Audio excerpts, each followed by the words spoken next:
So, Mr. Gurumurthy, what happens to the other big figures of Tamil Nadu politics? Start from the Ramados, start from Vaiko, start from Mr. P. Chidambaram, his son Karti Chidambaram, even Kamal Hassan, EPS, OPS. What happens to all of these individuals? How do you see their politics going forward?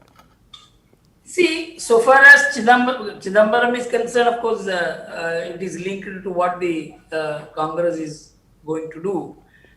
And of course, his position has never been that of a people's man. He has always been a summit level politics personality and not very well regarded as a local politician. He is not regarded as a Tamil Nadu politician. He is regarded as more a Delhi kind of person. Of course, his son has his share of problems, and they are kept alive by media. I don't think they make any sense. In Tamil Nadu, the Congress is weakening by the day. I'm not talking about the weakening that takes place at all India level. Independently, it is weakening.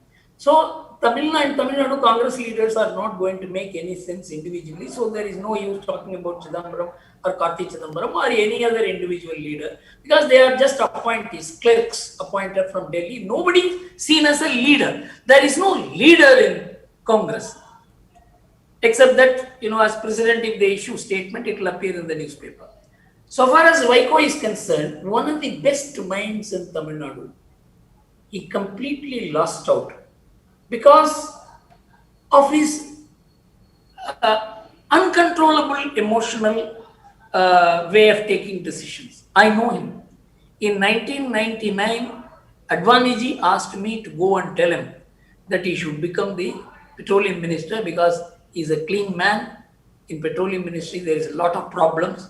And please ask him to take the petroleum ministry and not demand any other ministry for his 4 MPs or 5 MPs.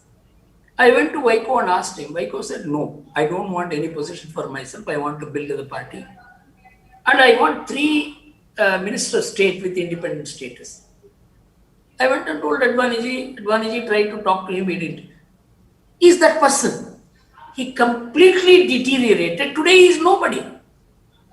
If the DMK gives him 4 seats, he has to take 4 seats. If it says no, he is finished. So that ends. So far as Ramdas is concerned, in the northern districts, he is the unquestioned or a very substantially accepted leader of the Vaniyar community. How much he will be able to keep them together in this election, that has to be seen in the coming months. Because both Rajinikanth and Ramdas had their own share of past hostility, which they have in a way buried now. So what stand Ramdas will take, whether he will go with Rajinikanth or whether he will go with ADMK, this will be a very interesting development in Tamil Nadu. So far as Vijaykanth and others are concerned, they have lost their steam. His vote share, which was about 8% once, is now anchoring on to 3%. And others are very not only marginal players, but extremist kind of people like this Seeman and all that, whom nobody would like to touch.